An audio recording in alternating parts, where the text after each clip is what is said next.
Estamos aqui mais uma vez. Hoje nós vamos falar alguma coisa sobre Neemias. Então, para falar de Neemias, nós vamos recordar um pouquinho do que aconteceu para que houve a destruição da cidade de Jerusalém, onde ele veio para restaurar os muros de Jerusalém.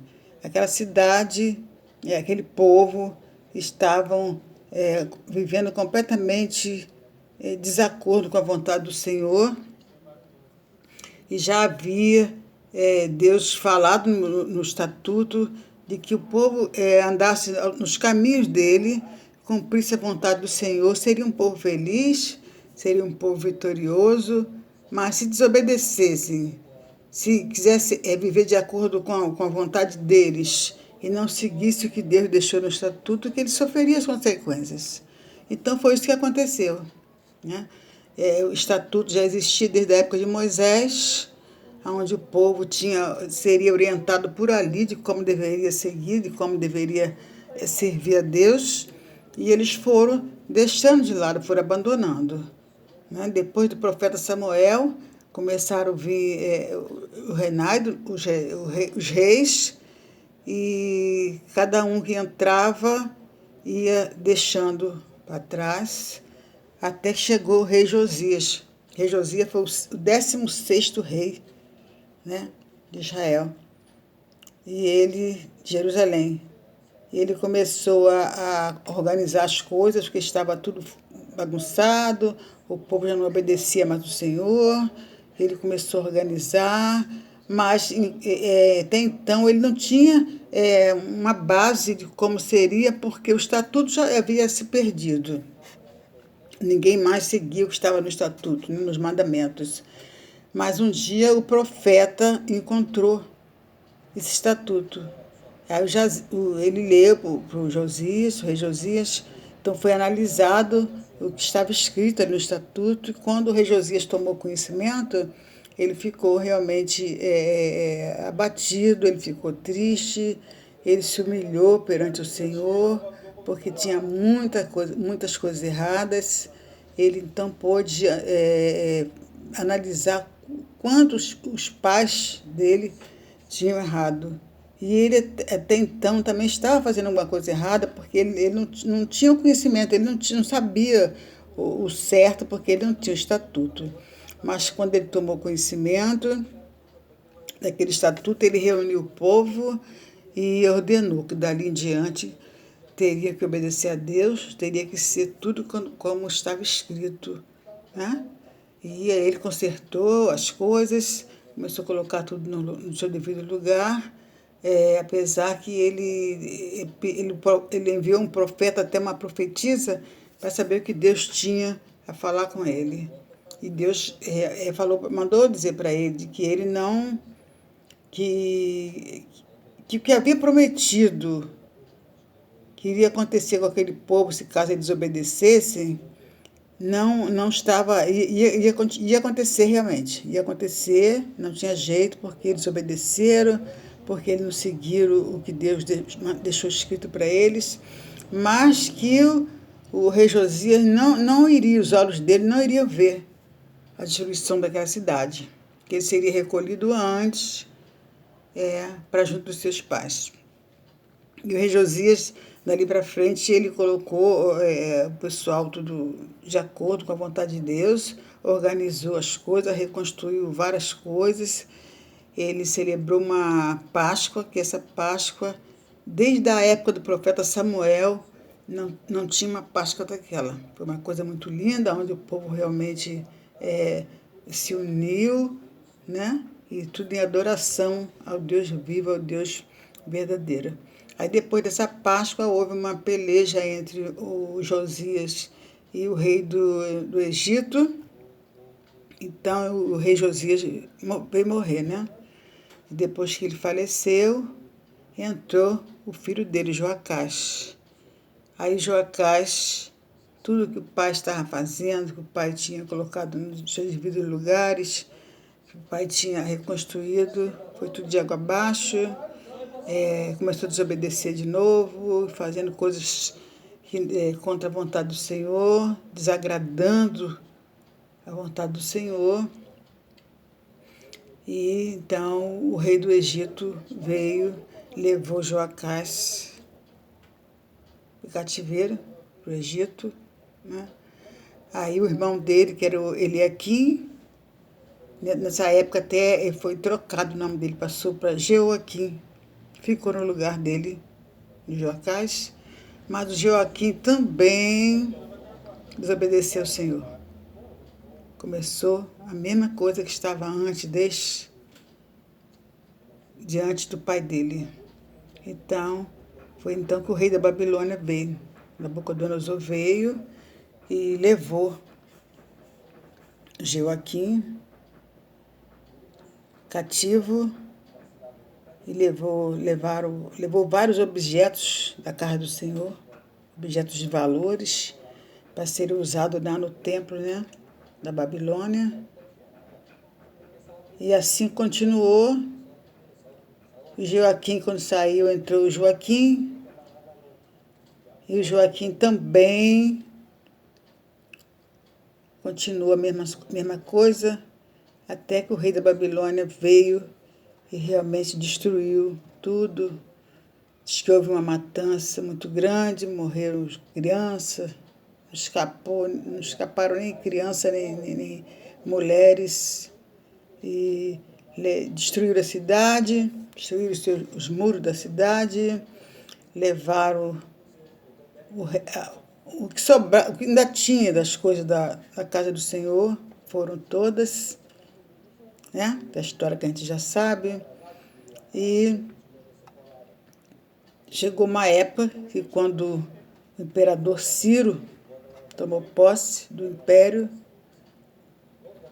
o Senhor falou com Ciro. Porque a gente sabe que depois do Daniel, né, que houve a cova dos leões, o rei da Babilônia reconheceu o Deus verdadeiro, e a partir dali ele ordenou que todos teriam que adorar esse Deus, né, verdadeiro. Então, quando Ciro assumiu, Deus orientou a ele. Ele foi orientado por Deus, então ele liberou todo o povo que estava cativo. Jerusalém estava há 70 anos já com o povo em cativeiro. Aí o povo voltou, ele estava cativo, voltaram para a cidade, né? Eles voltaram e vieram com o objetivo que o Ciro passou para eles, que Deus havia falado para o imperador Ciro, que o povo, quando voltasse, a prioridade, em primeiro lugar, era reconstruir o templo do Senhor, a casa do Senhor. Então, eles voltaram com esse objetivo.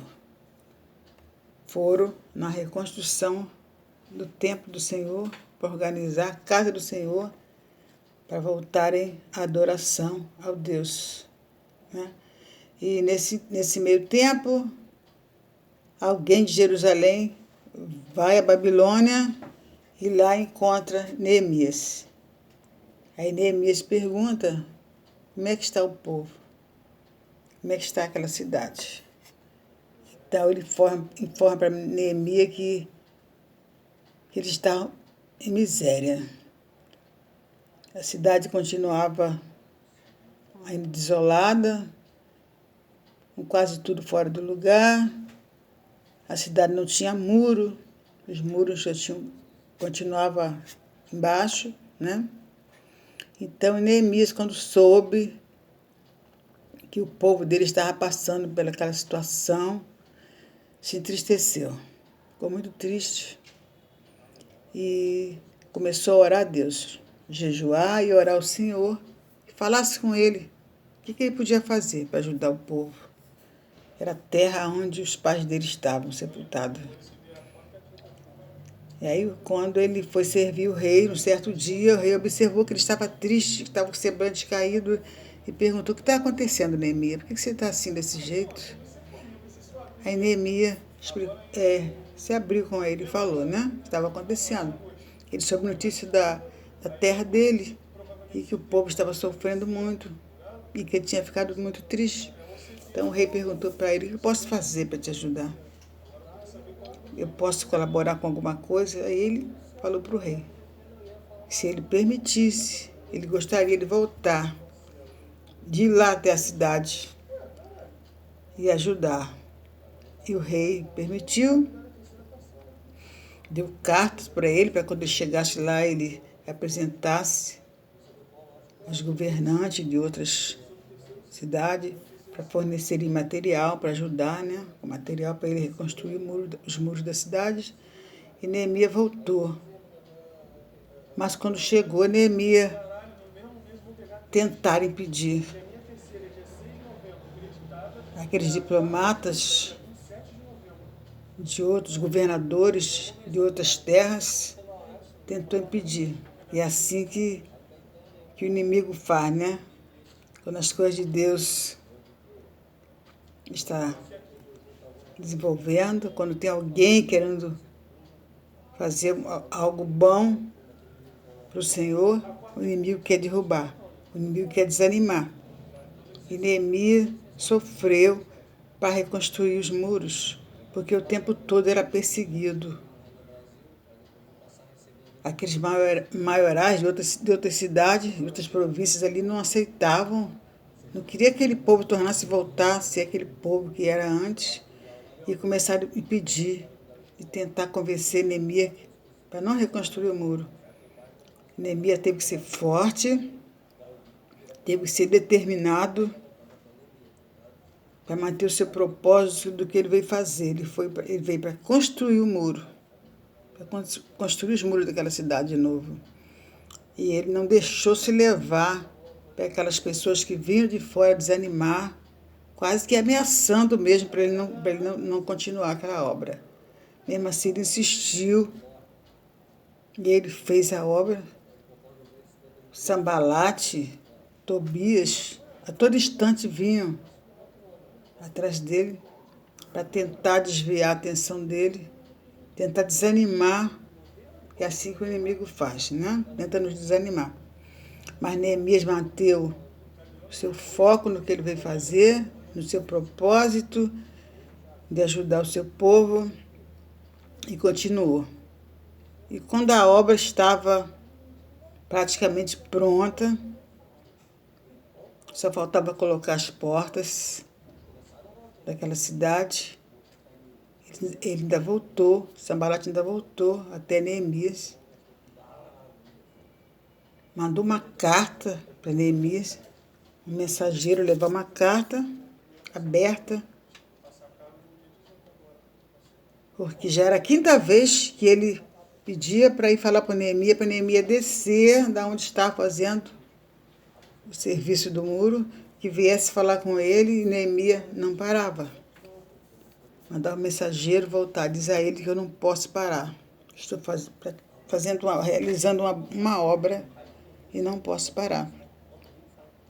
E quando ele soube que o muro estava pronto, só faltava a porta, ele ainda voltou, mandou essa carta para Neemias, onde dizia para Neemias que ele tinha ficado sabendo que Neemias estava se elegendo rei de Jerusalém. E que Neemias ia contratar profetas para sair anunciando que ele era o rei de Israel e o rei de Judá. E Neemias viu que aquilo era armação, né? Armação para Neemias poder perder a paciência e descer, ir lá falar com ele para atrasar o que ele estava fazendo. Mas Neemias não parou. Ele mandou o mensageiro, vai lá e fala para ele que tudo que ele está dizendo aqui, nessa carta, não aconteceu. Eu não fiz isso, eu não pretendo me candidatar a rei. Eu jamais fiz. Diz a ele que isso é coisa do coração dele. Ele está inventando isso no seu coração. E Neemias conseguiu terminar sua obra.